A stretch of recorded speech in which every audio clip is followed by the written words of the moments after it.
Bismillah ar-Rahman ar-Rahim. I'm Dr. Muhammad Talat, Assistant Professor of Radiology at University.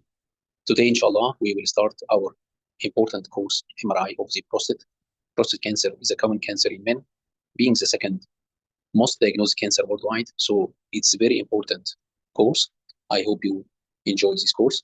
And also, I would like to highlight that we uploaded many prior courses. Emergency CT brain course. This is a very focused brain CT course in emergency. Also, we uploaded MRI of epilepsy, MR difficography, and we upload also some small lectures, short lectures for how to report and tips in reporting and the standard FRCR approach. Also, we started to make interactive sessions, Viva sessions, and we created our WhatsApp group. Inshallah, you will find the link for our WhatsApp group and the first comment. Welcome to all candidates, welcome to all volunteers who wants to interact with us in our interactive sessions. Let's focus on MRI of the prostate. We will divide our sessions into 4 main parts. We will discuss in details the standard MRI protocol, MRI anatomy of the prostate, BI-RADS version 2.1, and also the certificates. Our sources will be BI-RADS, prostate imaging reporting and data system, prostate MRI protocol, biparametric MRI of the prostate, multi-parametric MRI in diagnosis of prostate cancer, and this one of the most important articles, how to read biparametric MRI in men with a clinical suspicion of prostate cancer. Also, we shared most important protocols, MRI protocols from MRI Master. So let's start by our first part, standard MR protocol. Preparation for the patients. Patients should evacuate the rectum from air just prior to the MRI exam. Air can distort the image, especially in diffusion with image. So evacuation of the rectum is very important. Administration of antispasmolytics may be helpful to reduce intestinal peristalsis. Really, in my routine practice, I didn't use antispasmolytics, but some institutes use antispasmolytics in this technique. Patients with contraindication for MRI have to be excluded. Post-biopsy hemorrhage, it is suggested an interval of at least 6 weeks before performing MRI.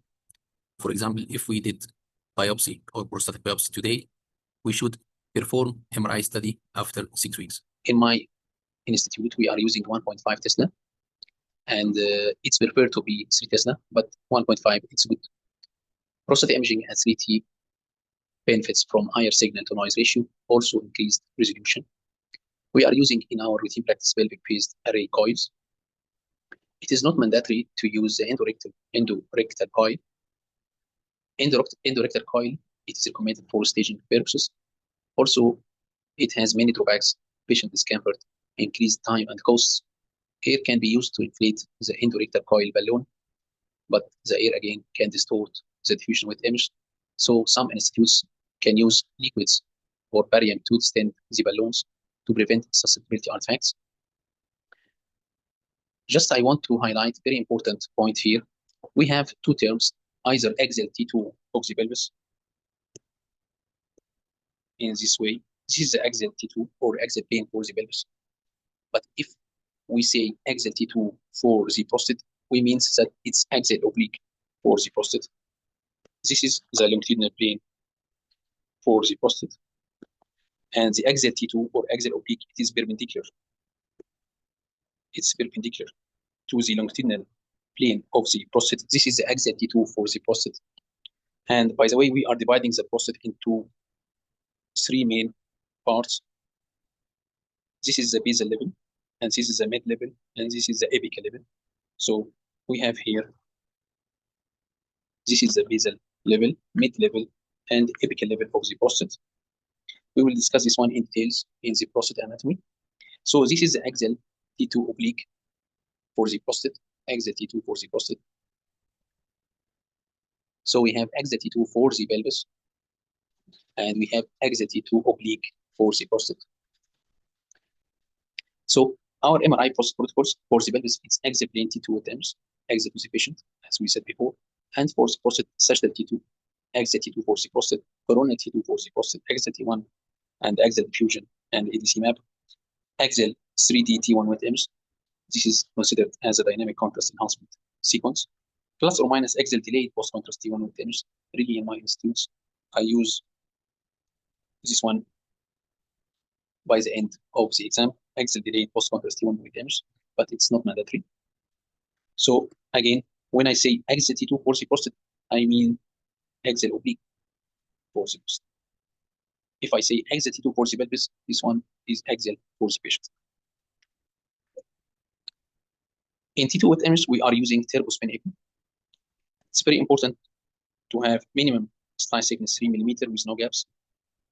If we are using 3 Tesla machine, the slice thickness can be reduced to be 2 mm with no gaps.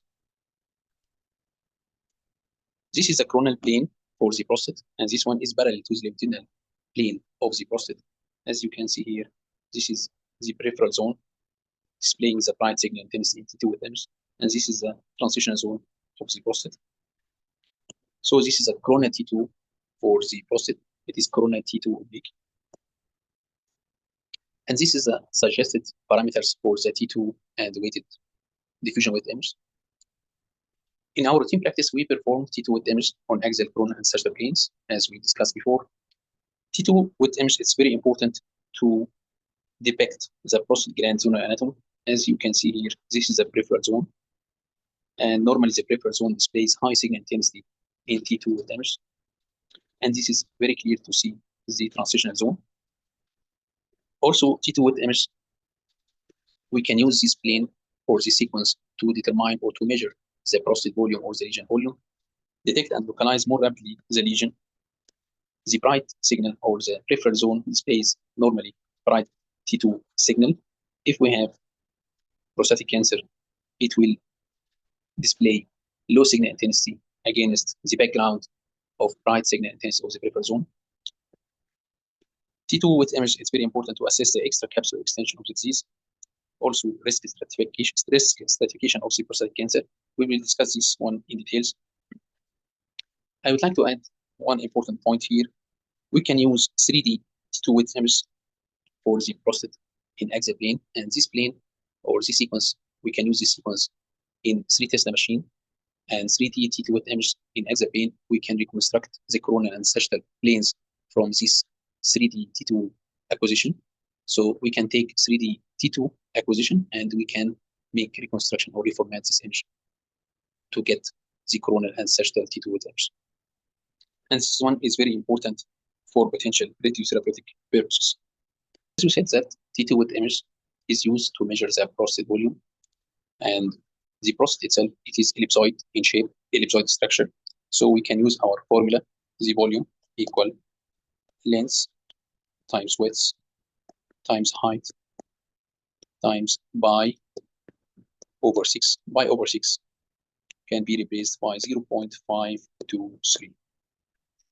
So we can measure here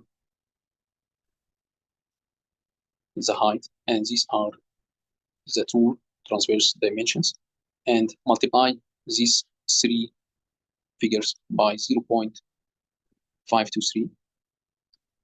We can get the total volume of the prostate. Extracapsular extension of the tumor, one of the most important value of T2 with image. As you know, that the tumor itself displays low signal intensity in T2 with image, and seminal vesicles normally bright signal. So the tumor invasion of the seminal vesicle can be assessed very easily. Also, neurovascular bundle can be assessed. Occlusion of the rectoprostatic angle can be assessed easily in T2 with image. And I think we will discuss this one in details in interpretation of the demonstrative cases. In the last 10 years, many articles discussed the correlation between the T2 signal and the high Gleason score. The lower T2 signal, the higher Gleason score. Generally, diffusion with image can be performed by single-shot echoplanar sequence in the same axial orientation of the T2 with image. Diffusion gradient may be applied in 3 orthogonal directions. TE should be as short as possible. Minimum slice thickness of 3 mm. In the standard MR protocol, a minimum of 3 p-values. Ideally, we can use 5 p-values. EDC map calculation can be performed using low p-value from 0 to 100. and intermediate p-value 800 and 1000, higher p-value 1400. So these are the standard. We are using at least 3 p-values between these figures. This is an optional p-value between 100 and 1000. But in my institute, I'm using this one and this one and this one. By the way, we need to highlight very important point regarding the diffusion with image. If we are using p-values 0, 100, 0, 100, 1000, 1500, 2000 p-values, when we are going to increase the p-value, we should increase the number of excitation along the increase of the p-values.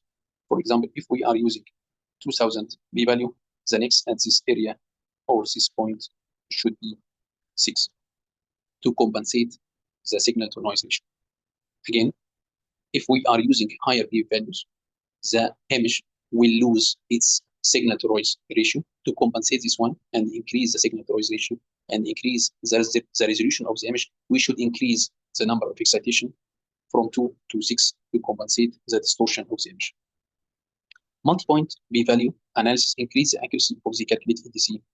For example, if we are using 5 p-values, the calculated ADC will be more accurate, but at the same time, the scanning time will be longer. And at the higher p-values, the signal to noise ratio will be reduced. So again, if we are using higher p-values, we should increase at the same time, we should increase the number of excitation to compensate the signal to noise ratio. Limitations of the diffusion with image include increased noise and anatomic distortion of the image induced by the higher p-values, as we said before, and the adjacent rectal bowel gas. The rectal bowel gas can distort the diffusion with image. So evacuation of the rectum, again, is very important to prevent any distortion of the image in the diffusion with image. As you see here in 3T MR machine, we can use p-values 0, 100, 200, 350, 500, then 1500, 2000. Okay, and we can take all of these p-values to generate the ADC map. These are the ADC maps. As you can see here, when we start to increase the p-values, the signal of the prostate become more suppressed. And once we have a prostatic cancer, it will be more brighter in signal on background of suppressed signal of the normal prostate tissue. We have also risk stratification for the diffusion with image. The lower ADC value, the higher Gleason score. And I would like to add something very important during the interpretation of the MRI prostate exams. Most clinically significant cancers have ADC value less than 1000. This figure is very important, and we will use this figure in our demonstrative case. T1 with MS is very important. We are using fast spin echo, and T1 with MS is of limited use in assessing prostate morphology. As you can see here, we don't have any stratification for the prostate zonal anatomy in T1 with MS, but the main use of the T1 with MS is to evaluate the periprostatic fat. The prostate itself displays iso-intense signal. The fat surrounding the prostate is very clear to be bright signal or high T1 signal. So it's very important, or it's very easy to assess periprostatic extension. Evaluation of the neurovascular bundle. As you can see here, this is the neurovascular bundle. The vessels at 5 o'clock and 7 o'clock. It's very clear. And this is the normal fat in between. Evaluation of the lymph node enlargement. If we have, for example, obturator canal lymph node and the internal iliac lymph nodes, it's easy to be depicted in T1 with MS. Detecting bony metastasis. This is a normal fatty signal, a high T1 signal, normal fatty signal in T1 with MS. Once we have low signal intensity within this normally high T1 signal of the normal fat, we can suggest that we have bony metastasis. Detecting post-biopsy hemorrhage, this one is very important. Once we have recent or history of recent biopsy for the prostate, T1 correlation with T2 with image is very important. Once we have high signal intensity in T1 with image, it can reflect a recent hemorrhagic signal or subacute hemorrhagic signal as a sequelae of prostatic biopsy. The dynamic contrast enhancement, we relies on fast T1 width sequences before, during, and after rapid intravenous administration of the contrast media. We are using 3D spoiled gradient echo sequences. The time resolution is below or equal 15 seconds. That means if we start the first sequence of the dynamic contrast enhancement, for example, if we will start at 11 seconds after starting contrast injection, the second sequence will be after 11 seconds, it will be 22 seconds, then it will be 33 seconds, then it will be 44 seconds. At least we should have 4 groups for the dynamic contrast enhancement, and each group should cover the prostate from the base to the apex. This one from the base to apex, after 11 seconds from the base to apex. After another 11 seconds, it will cover the prostate from the base to the apex. At least we should have 4 groups. The dynamic contrast MRI image can be evaluated by simple visual analysis to assess the lesion, if the lesion takes the contrast rapidly and wash out the contrast rapidly or not. Also, we have semi-quantitative parameter. We are using this curve is a semi-quantitative. As you can see here, this is a malignant curve, rapid wash-in and rapid wash-out. Also, we have another way, quantitative metric assessment. Really, I didn't use this one before. This one is very important for therapeutic effect, or to assess the therapeutic effect on the tumor before the morphological features change. Before it change in the morphological features, this one, I think, it's not practically used. As you can see here, we start to take the dynamic contrast study, look for the arterial enhancement, and the prostate starts to take contrast enhancement. This is a dynamic contrast enhancement, and this is a delayed contrast enhancement. This delayed contrast enhancement, it's not mandatory, but really I use this one in my routine practice. We have 2 main MRI protocols. We have biparametric MRI. This is a combination between T2 width image and the diffusion width image. And biparametric MRI used to detect and to localize and to guide prostatic targeted biopsy in patients with suspicious prostate cancer. And we have also the multiparametric MRI of the prostate.